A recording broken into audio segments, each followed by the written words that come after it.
këto demonstrata e kishin një motiv sepse policia kishte filluar tani ta ngacmon popullin e pafajshëm në shtëpiat e veta dhe në fshatin Aqarev i kishte mbledh gratë dhe fëmijët në një shkollë pa ushqim.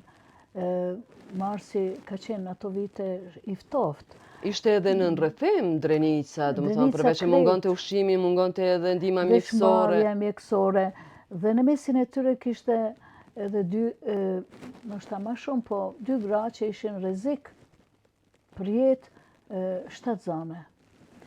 Dhe derisa ky ishte motivi që shkonim atje. Ky marsh vazhdoi deri te Ura në dalje kur me rrugën për Fushë Kosovë dhe unë e kuptova se në Fushë Kosovë njerëzit janë dalë në rrugë, kanë mbledh gur për të na gjujt. Serbët lokal në rrugën kryesore ka dhe mund të kalojshim dhe edhe me armë janë edhe të armatosur, që kanë qenë gjithnjë serbët në çdo lagje kanë qenë të armatosur.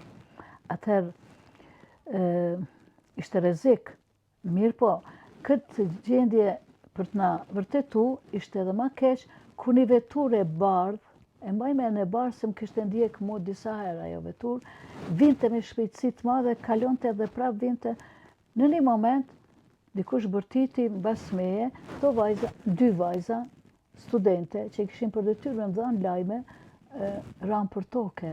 Dërsa një cepi veturës ma preku këmbën,